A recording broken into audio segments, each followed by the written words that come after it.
anugerah Tuhan yang sempurna bagi kami. Kami mau memulai ibadah kami Tuhan. Kami menyerahkan dari awal, pertengahan hingga akhirnya dalam tangan pengasihan Tuhan, sehingga keberadaan kami boleh menjadi berkat dan nama Tuhan boleh dipermuliakan. Di atas segalanya kami mohon Tuhan untuk Engkau boleh menguduskan hati dan pikiran kami, untuk kami boleh berkenan di hadapan Tuhan. Kami siap memuliakan Tuhan pada pagi hari ini. Di dalam nama Tuhan Yesus Kristus, Tuhan dan Juru Selamat yang hidup, kami berdoa dan mengucap syukur. Dan setiap kita yang percaya dan mau mulai untuk memuliakan Tuhan, kita mau sama-sama katakan amin. Silakan untuk Bapak Ibu Saudara yang terkasih dalam Tuhan Yesus. Kita percaya kita punya Tuhan yang besar. Amin. Kita percaya bahwa Tuhan memberikan hati yang luar biasa buat kita Bapak Ibu. Dengan hikmat dan kebijaksanaan Tuhan juga boleh melewati hari-hari kita dengan baik. Terlebih di masa pandemi ini banyak tantangan yang terjadi. Tapi kita boleh ingat satu hal, bahwa Allah senantiasa memberkati dan mendampingi kita. Kita mengangkat pujian, berikan itu hati seperti hati Tuhan, mengiringi pujian kita pada hari ini.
Tuhan berikan hati kita. Sekarang waktunya kita untuk memberikan yang terbaik buat Tuhan melalui pujian dan penyembahan kita. Saya undang Bapak Ibu Saudara bangkit berdiri.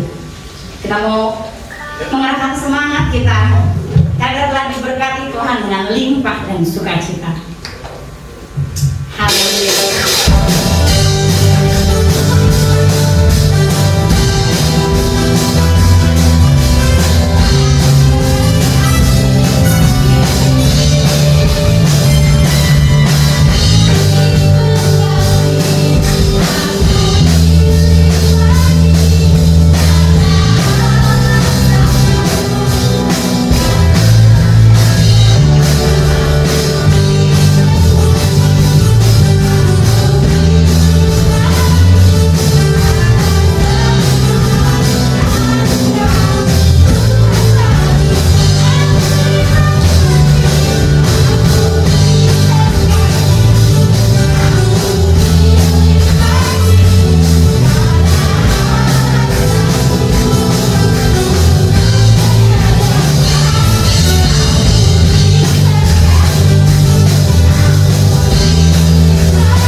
Kalau berbicara tentang berkat, banyak sekali hal yang luar biasa yang Tuhan boleh izinkan terjadi atas kita,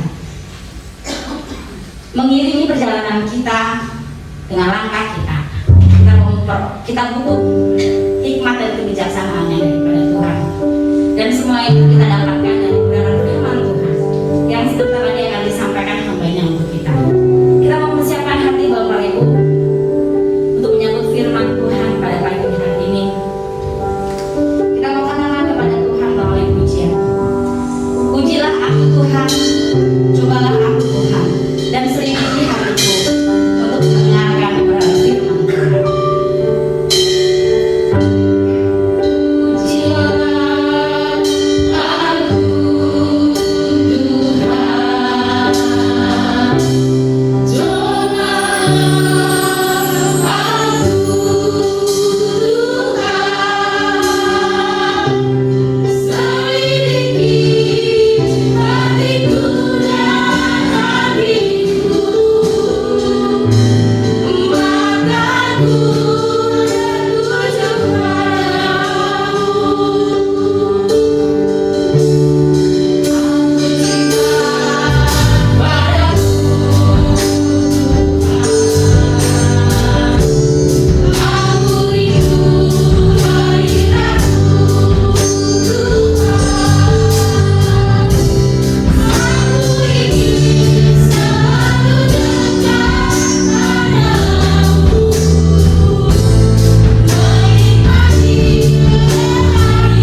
setiap kata kalimat yang keluar dari bibir hamba-Mu menjadi berkat bagi kami sekalian.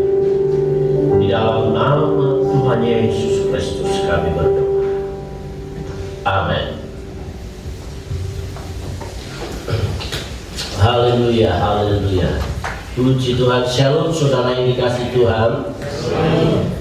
Kita akan membaca dalam 1 Samuel pasal 2 dari ayat 11 sampai ayat 26. Tetapi jelas tidak semua saya baca, saudara yang dikasih Tuhan. Lalu pulanglah Elkanah ke Rama, tetapi anak itu menjadi pelayan Tuhan di bawah pengawasan Imam Eli. Adapun anak-anak lelaki Eli adalah orang-orang dursila. Mereka tidak mengindahkan Tuhan ataupun batas hak para imam terhadap bangsa itu. Setiap kali seseorang mempersembahkan kurban sembelihan, sementara daging itu dimasak, datanglah bujang imam membawa garpu berdiri 3 di tangannya dan dicucukkannya ke dalam bejana atau ke dalam kuali atau ke dalam belang atau ke dalam beriuk. Segala yang ditarik dan garpu itu ke atas diambil imam itu untuk dirinya sendiri. Demikianlah mereka memperlakukan semua orang Israel datang ke sana, ke Silo. Kita melompat dalam ayat yang ke 21, saudara. 22. Eli telah sangat tua apabila didengarnya segala sesuatu yang dilakukan anak-anaknya terhadap semua orang Israel, dan bahwa mereka itu didengar perempuan-perempuan yang melayani di depan pintu kemah pertemuan. Berkatalah ia kepada mereka, mengapa kamu melakukan hal-hal yang begitu, sehingga ku dengar dari segenap bangsa ini tentang perbuatan-perbuatanmu yang jahat itu. Janganlah begitu, anak-anakku. Bukan kabar baik yang ku dengar itu bahwa kamu menyebabkan umat Tuhan melakukan pelanggaran. Jika seorang berdosa terhadap seorang lain, maka Allah yang akan mengadili. Tetapi jika seorang berdosa terhadap Tuhan, siapakah yang menjadi perantara baginya? Tetapi tidaklah didengar mereka perkataan ayahnya itu, sebab Tuhan hendak mematikan mereka. Saya baca ayat ini ngeri juga, sebab Tuhan hendak mematikan mereka. Tetapi Samuel muda itu semakin besar dan semakin disukai, baik di hadapan Tuhan maupun di hadapan manusia. Ayat yang ke-29, saudara yang dikasih Tuhan. Mengapa engkau memandang dengan loba kepada korban sembelihanku dan korban sajianku yang telah kuperintahkan, dan mengapa engkau menghormati anak-anakmu lebih daripadaku, sambil kamu menggemukkan dirimu dengan bagian yang terbaik dari setiap korban sajian umat Israel? Sebab itu, demikianlah firman Tuhan, ini nubuat untuk keluarga Eli. Allah Israel, sesungguhnya Allah telah berjanji, keluargamu dan kaummu akan hidup di hadapanku selamanya. Tetapi sekarang, ya, karena melihat perbuatan anak-anak ini, demikianlah firman Tuhan, jauhlah hal itu daripadaku. Sebab siapa yang menghormati aku akan kuhormati. Hebat sekali, saudara, ya. Sebab siapa yang menghormati aku akan kuhormati, tetapi siapa yang menghina aku akan dipandang rendah. Amin. Saudara, nanti baca itu ayat demi ayat. Kalau kita resapi, saudara, waduh, saudara yang dikasih Tuhan, hari ini kita akan belajar tentang didikan dari seorang ayah, atau didikan yang keliru. Oke. Didikan yang kurang bijaksana, ya, didikan yang kurang bijaksana. Saudara, kita harus mengerti bahwa keluarga adalah pendidikan yang terutama dan utama. Ya, pendidikan keluarga itu adalah pendidikan yang terutama, yang penting dan yang pertama, di mana anak-anak akan mendapat pendidikan. Sehingga Sema Israel dan Ulangan pasal 6 ayat 4 itu, dengarlah Allah itu esa, kasihlah Tuhan Allah dengan segenap hatimu, dengan segenap jiwamu, dengan segenap akal budimu, dan ajarlah mereka berulang-ulang Saat engkau berdiri, saat engkau duduk, saat engkau bangun, saat engkau dimanapun juga, ajarlah mereka. Nah, ini tanggung jawab seorang tua. Orang tua adalah guru yang pertama buat anak-anaknya. Mesti kita harus sadar itu. Guru itu dari bahasa Sanskerta gu, artinya darkness. Ru itu light, terang. Jadi guru adalah seorang yang membawa dari kegelapan menuju sebuah terang. Itu guru. Kalau Yesus mengatakan dalam Yohanes 8 ayat 12, aku terang dunia, barang siapa mengikut aku, ia tidak berjalan dalam kegelapan, melainkan akan mendapatkan terang hidup. Itu pas, itu ya. Dalam Yohanes 13 ayat 13, 14, 15, kalau engkau menyebut aku guru dan Tuhan, itu tepat katamu. Sebab memang akulah guru dan Tuhan yang membawa dalam kegelapan dosa menuju kepada terang, yaitu terang Allah. Tetapi dalam konteks orang tua, guru itu membawa anak-anak ya, kepada kegelapan pada terang. Artinya kata darkness itu avidya. Avidya itu ketidakpengetahuan. Sedang true light itu widya, pengetahuan. Jadi anak orang tua itu memiliki sebuah tanggung jawab sebagai guru, mengajar anak yang tadinya tidak tahu menjadi tahu.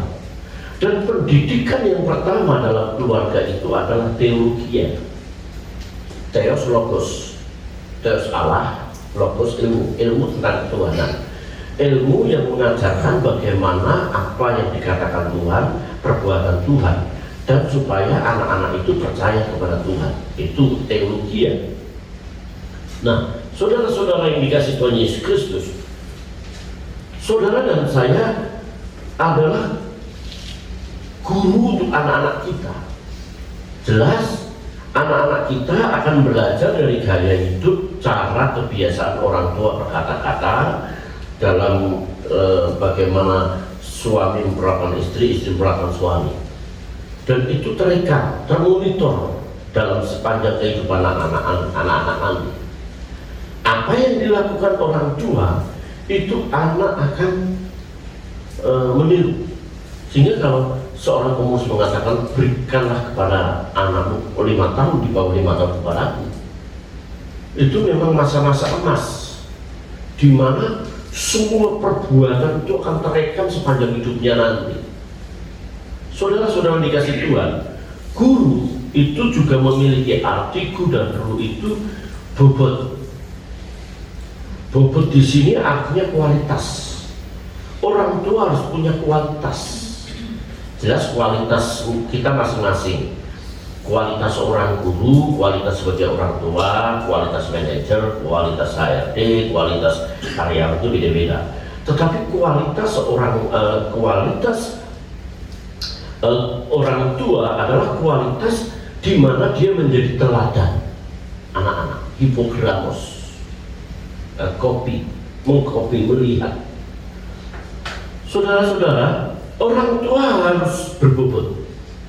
Berbobot artinya memiliki kualitas. Anak-anak karena belajar dari perilaku dari orang tua, oleh sebab itu anak-anak harus orang tua harus menjadi leader bagi anak-anaknya.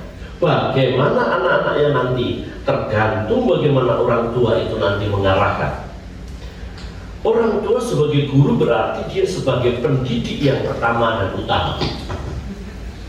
Saudara mesti sadar kita ini adalah guru untuk anak-anak kita. Kata pendidikan itu kan education dari kata educatus, educere, ya, itu bahasa Latinnya, etimologinya, ya. Didasku itu I teach. Kalau didaskalos itu gurunya, the teacher. Tetapi kalau kata didasku itu dari kata educere, educatus dan educere. Kata educere, educatus itu memiliki arti memberi. Educatus itu memberi gizi supaya sehat. Itu yang pertama. Jadi tugas orang tua harus memberi gizi buat anak-anaknya supaya sehat. baik itu secara fisik. Yang saya katakan bahwa kita ini rumah Allah, kita harus bertanggung jawab untuk kesehatan kita, karena apalagi orang tua juga harus bertanggung jawab untuk kesehatan anak-anak kita. Edukatus memberi gizi supaya mereka sehat. Nah, kata memberi gizi ini bukan hanya secara fisik, tetapi secara mental, tetapi secara rohani kita. Ya, sebab yang disebut makanan itu daily needs, kebutuhan sehari-hari, itu bukan hanya di perut, tetapi di pikiran, otak kita, mental kita. Itu juga sebuah kebutuhan. Sehingga ada orang menafsirkan bahwa buah pengetahuan yang baik dan buruk itu bukan makanan jasmani, tetapi makanan mental pikiran.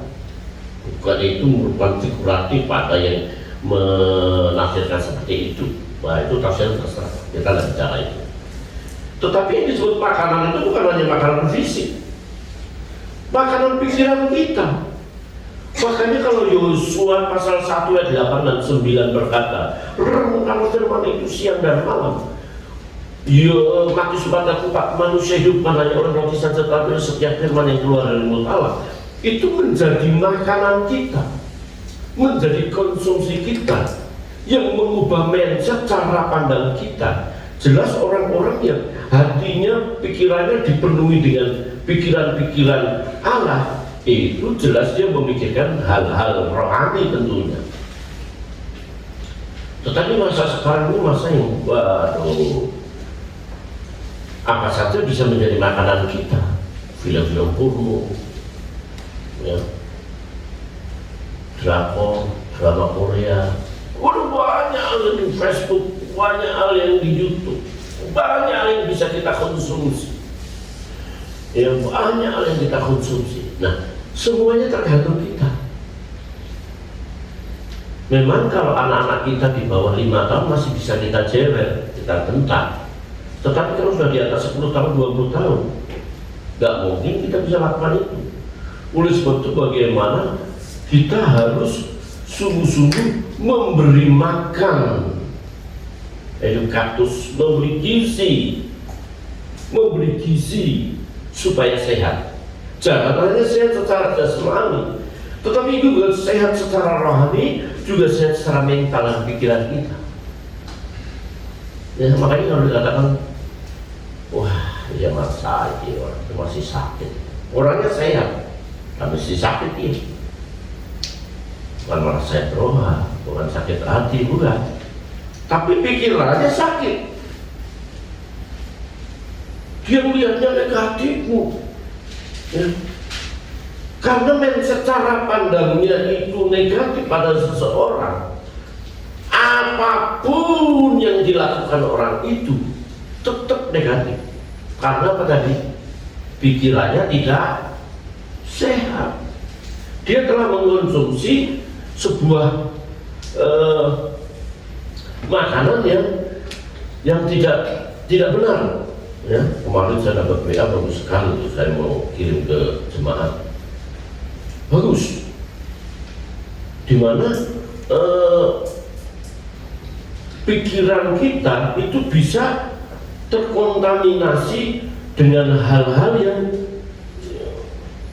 nggak pantas, sesuatu yang mesti bisa kita lupakan, saudara yang dikasih itu. Kita hindari, mesti kita lupakan.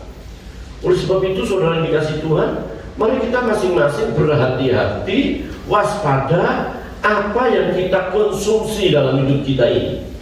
Bukan secara jasmani tentunya, tetapi juga secara rohani. Sebab istri nggak tahu, suami nggak tahu apa yang kita baca, apa yang kita buka di HP kita. Anak-anak itu mesti harus tahu betul ya, kalau kamu di kamar itu dengan HP itu dengan ribuan orang, bukan hanya dengan sendiri. Sekali lagi saya katakan, dan ini pernah saya katakan, itu semuanya tergantung. You makan yang bergizi atau makan yang tidak bergizi. Saudara-saudara yang dikasih Tuhan Yesus Kristus, saya mau katakan kepada jemaat, sebagai orang tua memiliki tanggung jawab, ya, memiliki tanggung jawab untuk memberikan gizi kepada anak-anaknya. Kata edukatus, itu TV itu memiliki arti membimbing, membawa, membawa keluar untuk memiliki kehidupan lebih baik, itu pendidikan. Jadi bagi bapak-bapak kalau punya berkat, kalau bisa kuliahin anaknya, kuliahin. Ya kalau perlu saudara ya, nabung dari SD lah. Anak SD nanti anak saya kuliah, saya nabung dari SD. Kalau dari TK, nanti kuliah, dikuliahin. Walaupun dulu orang tua saya bilang begini, saya tidak bisa mewarisi harta, tapi saya bapak hanya bisa menyekolahkan kamu setinggi mungkin, walaupun setingginya pada waktu itu saya hanya di PGA pada waktu itu. Saudara-saudara yang dikasih Tuhan Yesus Kristus, saudara, kesalahan Imam Eli, ya, Imam Eli lebih mempersiapkan Samuel daripada anaknya sendiri yang berhak menjadi imam. Di sini dikatakan, saudara, lalu pulanglah Eli ke Rama, tetapi anak itu menjadi pelayan Tuhan di bawah pengawasan Eli. Ia memakai baju efod. Dari kain lenan itu adalah pakaian imam. Jadi rupanya Samuel ini diberikan tugas untuk membuka pintu gereja, pintu Bait Allah maksud saya, bukan gereja ya. Dan itu penting, saudara ya. Itu penting ya. Dan itu sebuah pelayanan, membuka pintu Bait Allah itu sebuah pelayanan. Saudara yang dikasih Tuhan, Imam Eli tidak segera merespon ketika persembahan dihinakan. Tadi dikatakan di sini, saudara, adapun anak-anak Eli adalah orang-orang dursila, mereka tidak mengindahkan Tuhan ataupun batas hak para imam terhadap bangsa itu. Di Israel itu kan ada suku itu beberapa suku ya, provinsi Lewi, Sakar, Zebulun, Gad, Aser, itu masing-masing semua diberi tanah orang Israel. Yang tidak diberi tanah itu orang-orang Lewi. Dia hanya khusus melayani di Bait Allah. Ya. Haknya apa? Haknya tidak tanah. Haknya 1/10 dari imam, dari Ruben, Simeon, Lewi, Yehuda, Isakar, Zebulun sampai Benyamin, ya. Perpuluhan mereka adalah hidup daripada imam para imam pada waktu itu. Yang melayani kan hanya Imam Eli, saudara. Suku Lewi maksud saya. Dan suku Lewi itu hanya ada dalam pekerjaan Tuhan. Tetapi orang-orang Israel sudah mulai lupa memberi perpuluhan itu. Maka Malaikat 3:10, kamu telah merampok, kamu telah mencuri. Tuhan tegas itu.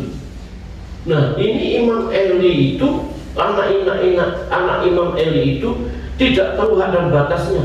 Haknya itu hanya 1/10 dari berkat-berkat itu, sehingga mereka bisa hidup. Bawalah ke rumah perbendaharaan. Perbendaharaan satu rumah, satu bilik begitu, di mana di situ ada gandum, ada buah-buahan, di mana di situ ada bahan makanan. Maka saya tidak mengharapkan. Tetapi inilah kebenaran firman yang saya sampaikan, bahwa anak-anak Imam Eli itu dia tidak tahu, haknya itu hanya menerima 1/10 dari mereka. Tapi ketika mereka makan, mereka mempersembahkan domba, dia cucuk diambil, saudara. Ya, Eli tidak segera merespon ketika persembahan dihinakan. Kalau Imam Eli tegas, itu dalam kitab Bilangan dikatakan dalam 15:22-31 itu orang-orang yang menghinakan persembahan itu harus dihukum mati. Ya, harus dihukum mati. Itulah menjadi sebuah gaya hidup anak-anak Imam Eli. Dia anggapnya biasa, saudara, berbuat dosa. Dosa menjadi gaya hidup. Jadi kalau kita biasa berbuat dosa, saudara, kita biasa melakukan kesalahan dan itu menjadi kebiasaan. Tontonan-tontonan, ketidakdisiplinan kita soal waktu, itu nanti menjadi habits, menjadi gaya hidup. Kita masing-masing punya gaya hidup. Tapi gaya hidup kita harus gaya hidup sesuai dengan gaya hidup Kristus. Ya, perhatikanlah bagaimana kamu hidup, kata kitab Efesus, kata Paulus. Jangan seperti orang beban. Kata beban diterjemahkan asopia, polis, orang yang bodoh. Tetapi seperti orang-orang arif. Arif itu diterjemahkan supia, ya, bijaksana. Ya. Kata filsafat itu kan philo dan supia. Philo itu cinta, supia itu bijaksananya. Cinta kebijaksanaan itu arti kata filsafat. Perhatikanlah bagaimana kamu hidup, gaya, cara bicara, cara kita membalas SMS, WA, begitu saudara. Oh, saya sekarang sangat hati-hati. Ya. Ini perlu dibalas atau enggak? Ada orang kadang-kadang saya lihat ada beberapa orang ini kalau WA dia menyakiti orang tapi nggak terasa. Ada anak-anak muda, guru yang masih muda gitu, kalau saya guru saya ketua sama Kristen, kadang-kadang WA-nya itu nggak pasti. Ya, memang gue pikirin, bodoh amat, terserah lu. Gaya-gaya bahasa begitu kan kita hilangkan. Ya, saya kalau unggah begitu, oh saudara, upload foto segala ini pantas enggak sih?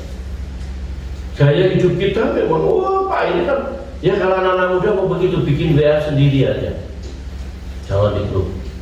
Di grup ini hanya untuk sesuatu yang berfaedah. Makanya di grup ini kita ada informasi gereja, di grup kita itu ada apa itu renungan, saudara-saudara. Nah, kebiasaan yang salah itu akan menjadi gaya hidup. Ya. Gaya hidup, cara bicara di kantor, ya. Makanya setiap pagi kalau saya mau berkata, Tuhan berdirilah di bibir kami agar kami tidak berdosa terhadap Engkau. Ajar kami hati-hati dalam menjawab setiap pertanyaan siswa, anak-anak dan guru. Saudara, kita memang harus hati-hati hidup ini. Ini saya belajar. Bagaimana gaya hidup kita itu tidak seperti anak-anak Imam Eli. Sebab hidup ini kan menjadi persembahan kita di hadapan Tuhan. Rom 12 ayat berapa? 1. Persembahkanlah hidupmu menjadi persembahan yang hidup, yang berkenan kepada Allah dan yang sempurna. Janganlah kamu menjadi serupa dengan dunia ini, tetapi berubahlah oleh pembaharuan budimu, supaya kamu mengetahui manakah kehendak Allah, manakah yang baik dan sempurna. Kata supaya kamu mengetahui itu dalam bahasa Yunaninya, supaya kamu dapat membuktikan. Saat saya baca itu, waktu itu saya khotbah di BBCO pagi, saya persiapkan. Hidup ini merupakan persembahan hidup kita kepada Tuhan. Oleh sebab itu jangan kita di sini dikatakan menghinakan. Jangan kita tidak menghargai diri kita sendiri. Oleh sebab itu saudara yang dikasih Tuhan Yesus Kristus, saya mau katakan kepada jemaat bahwa Imam Eli kesalahannya, dia bukan hanya sebatas dia membiarkan, tetapi ia menyetujui. Dan yang terakhir, dia tidak tegas. Jangan begitu ya, tidak ada konsekuensi. Kita harus tegas. Tegas buat anak tentunya. Tegas buat orang-orang di sekitar kita, bawaan kita, orang-orang yang kita arahkan, kita didik untuk kita belajar ya seperti Kristus memiliki gaya hidup seperti ini. Oleh sebab itu saudara dikasih Tuhan, mari kita sadar bahwa keluarga kita itu adalah pendidikan yang pertama dan utama. Kita ini adalah guru buat anak-anak kita, ya, guru buat anak-anak kita. Oleh sebab itu mari kita berlaku sebagai guru yang saya katakan tadi menjadi teladan. Ya. Guru digugu dan ditiru itu namanya kertabasa. Di Jawa itu kan ada namanya kertabasa. Ya. Dasi artinya cerdas dan berisi. Guru artinya digugu dan ditiru. Oh, masih banyak kata bahasa di Jawa itu ya. Saudara-saudara, mari kita mengerti belajar, tidak seperti Imam Eli, dia hanya mempersiapkan orang lain, ya Samuel itu, tapi dia tidak mempersiapkan anak-anaknya. Lebih luas, mari kita mempersiapkan keluarga kita untuk memasuki kerajaan Allah.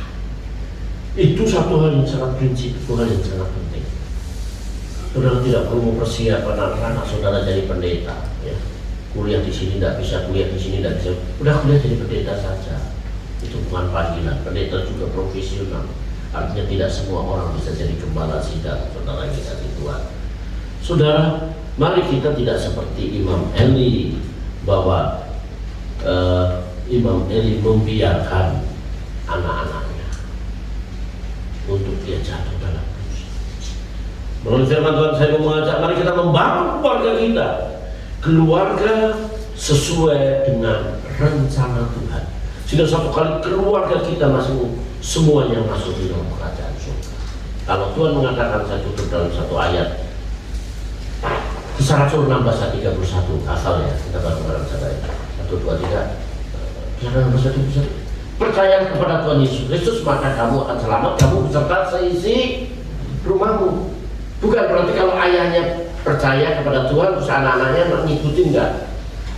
Prinsip orang tua, iman orang tua itu harus diikuti seluruh keluarga. Baru keluarga itu semua diselamatkan. Amin.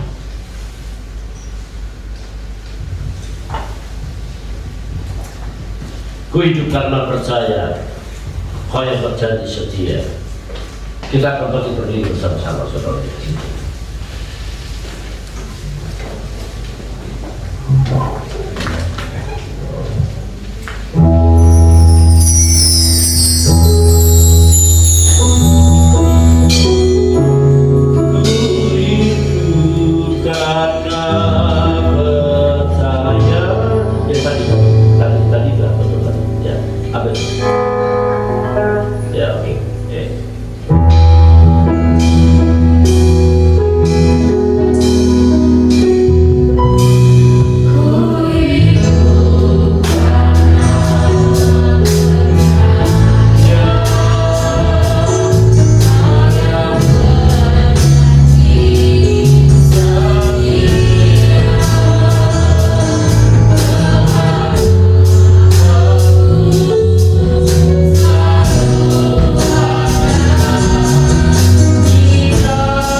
mendidik keluarga kami sesuai dengan firman. Tidak seperti Imam Eli yang pada akhirnya seluruh keluarganya Tuhan binasakan. Baik Imam Eli, baik Hofni dan Pinehas. Ajar kami takut akan Tuhan, memiliki hati yang sungguh-sungguh memahami kebenaran firman, menerangkan firman dalam setiap umat. Sepulang ibadah ini, kami semakin berhati-hati dalam kami bersosial media, dalam kami berkata-kata dan hamba mengangkat tangan. Kiranya Tuhan memberkati setiap umat. Hamba tidak mengerti kesulitan dan masalah mereka. Tuhan menolong. Tuhan memberkati, Tuhan memberikan jalan keluar atas setiap masalah yang mereka alami. Yang sakit Tuhan sembuhkan. Yang belum mendapat pekerjaan, Tuhan akan memberikan pekerjaan. Bapa, terima kasih. Kami berdoa untuk Mas Ali, Mas Anton, Ibu kita yang ada di Jawa, juga Tuhan menyertai dan menolong. Dalam setiap usahanya Tuhan berkasih. Dan setiap semangat Tuhan yang dia ada, juga Tuhan menyertai dan menolong. Berkati lingkungan kami, keberadaan kami menjadi berkat bagi mereka. Berkati negeri ini dengan keamanan dan ketentraman. Pemerintah daerah maupun pemerintah pusat, sampai Presiden kami Bapak Insinyur Joko Widodo, Tuhan memberikan hikmat dari Allah, kebijaksanaan untuk mengatur negeri sehingga perekonomian semakin membaik. Kami boleh beribadah dengan leluasa dan tidak sungguh melalui kepemimpinan beliau. Injil boleh diberitakan dan kami terus tetap beribadah kepada Allah. Sebelum jemaat Tuhan pulang, jemaat Tuhan akan memberi persembahan. Berkati persembahan umatmu sehingga persembahan ini berarti buat pelayanan di tempat ini dan nama Tuhan dipermuliakan. Saudara-saudara, arahkan mata timur dan pulanglah dengan berkat Tuhan. Kiranya damai dan sejahtera dari Allah Bapa dan kasih karunia dari Yesus Kristus Tuhan dan persekutuan Roh Kudus menyertai saudara sekarang sampai Maranatha. Haleluya, di dalam nama Tuhan Yesus.